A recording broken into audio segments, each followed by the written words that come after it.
Happy day after Thanksgiving, everybody. So this morning I was cleaning our dog Jasper's diapers, and it's hard work, right? Like they're reusable diapers, and you have to scrub with your hands. And I was just that caused my brain to think back on, people historically who had to use reusable diapers for their children. And I don't know why it took me straight to, mentally, the way my brain works, took me straight to the children of Israel.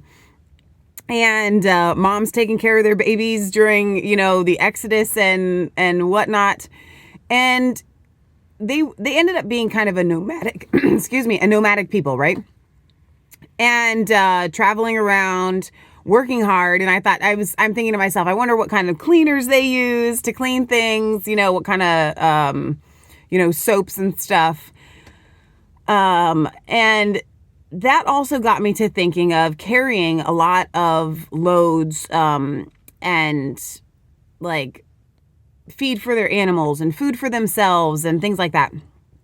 And I'm like, man, these people couldn't keep enough calories in their bodies. And I'm not just talking about the children of Israel, because they were walking and wandering through the desert and things like that. That's not what I'm talking about. I'm talking about, historically speaking, societies that have existed not within the past 100, 150 years, right?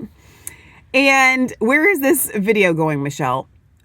I'm thinking about thankfulness, and I'm thinking about the fact that yesterday was Thanksgiving and all of the different things that we as a society have to be thankful for, right? And I was watching a Jordan Peterson video the other day, and he was being interviewed by, I should say, this feminist socialist woman. And at one point he says to her, or she asks something about the filthy rich. And he says, well, define the filthy rich. And then he doesn't give her a chance to answer, because that's very Jordan Peterson of him. But he answers the question for her. And he says, because historically speaking, over the past, I don't remember how many thousands of years that he gave, but 6,000 years recordable history. He's like, because she said the top 1%. I think that was her answer. And then he said, well, according to recordable history, you're in the top 1%. You are filthy rich. And she kind of rolled her eyes, and because he was saying, why don't you give what you have specifically to the poor? And she said, well, because I have what I have and I don't want to, but I believe that we should put on societal constraints and things like that make it so that we give to the poor. So she's not willing to trade places with a poor person, but she is willing to steal money from everybody else to make sure that people aren't poor. Very elitist mindset of her, actually, for a bleeding heart socialist. But she says, I don't see how giving all my money away, now is going to help the Neanderthals, which was a very, poor response. So I've had this thought before, but the way that Jordan Peterson put it into words is what I've been seeking for a long time, about how we as society do live in the top 1% of, historically speaking. I was putting on shoes yesterday, and I changed shoes probably 3 different times into 3 different pairs of shoes. Work boots for working outside, dog walking shoes for walking dogs. I think I had some house slippers on at some point. And I have running water in my house. I sat down to a massive Thanksgiving spread. If you want to take technology, you could throw that in there. Anything that you want, you could throw in there. And as a society, even the poorest of us, and we are not, I don't want to say that we're poor. We're definitely not poor. Leah and I, but compared to society, we do not make a lot of money. We make a lot of things work because, we like to live on a little bit and do what we can with what we have and grow our own food. And we have wealth in that respect, very much so. But as far as monetarily speaking, we do not. But when I look at everything that I have and I compare myself to recordable history, I am filthy rich. I am disgustingly rich. I am incredibly wealthy. I mean, look at what it used to take to buy a car, right? And we have like 5 of them. Granted, they don't always run and we have to fix them a lot, but we have vehicles. I don't even know how many hats and gloves that I have. The best, I have so much stuff, top quality shoes, top quality, clothing. Granted, I get it used at Goodwill, but we measure in our society right now wealth on if I actually paid, right, that full price for the Merrill boots that I own or something like that.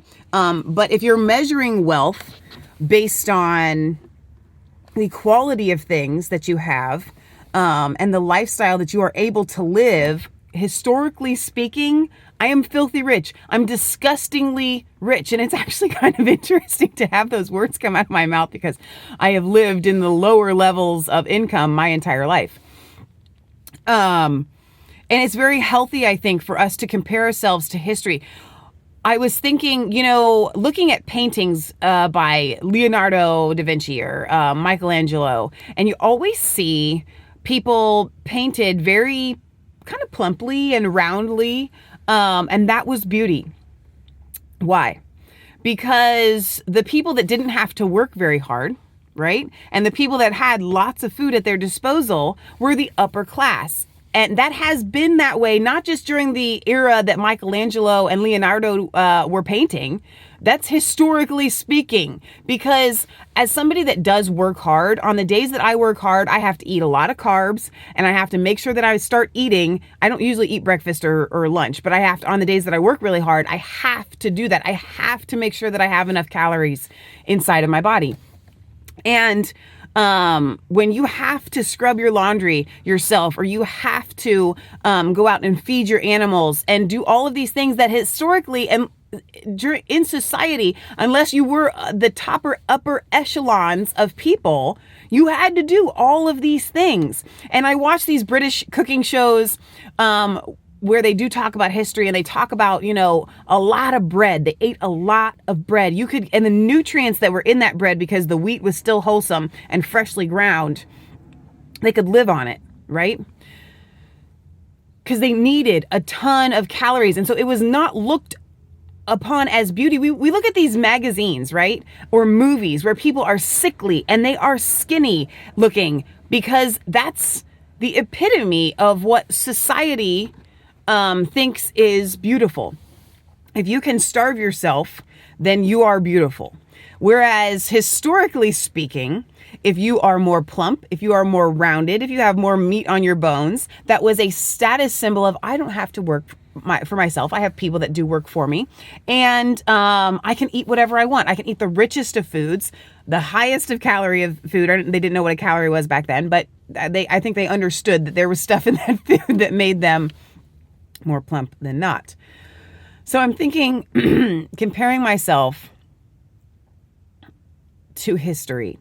We have entertainment, we have movies, we have endless things at our disposal that we have to fulfill ourselves. And historically speaking, I am in the top 1% of society, of riches. And it makes you view your life a little bit differently. Now, while we're talking about thankfulness, I could go on and on about how thankful I am for being in a loving family, and for having God in my life and things like that. But that wasn't the point of this video. I wanted to do this video because I wanted to talk to you guys about changing your perspective and viewing your life for what it is, and I'm not talking about, a lot of times when you don't finish your plate and you're like, finish your plate because there's starving kids in Africa. Well, no, because whether you finish your plate or not doesn't affect starving children in Africa. But what does affect society as a whole is changing our perspective and viewing our lives and ourselves for what we really are. And, there's such a phrase as the embarrassment of riches. Now, for you and I, the people that we don't live in upper, society, I couldn't afford to go out to eat at a restaurant, 5 days a week like so many people do. I don't drive fancy cars. So if I compare myself to them, I don't have an embarrassment of riches. But if I compare myself to history, I have an embarrassment of riches. And I think it would help us to walk and live a little more humbly, to give a little more grace to others, and to maybe be a little bit more liberal in our giving, not liberal like politics. This is about real life, guys. Be more generous, if you prefer that word, in who we are, and to go before God and to thank him and to praise him and to ask him how you can be used by him in society. And so that's my thankfulness for today. And I would love to hear yours in the comment section. I want you to have a wonderful rest of your Thanksgiving weekend. I know that there's going to be a lot of political discussions. Dinners are probably going to get pretty fiery.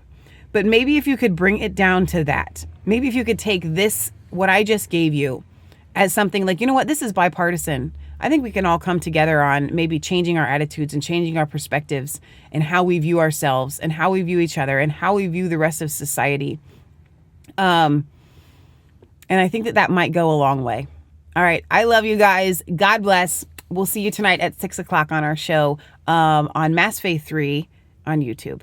Bye, guys.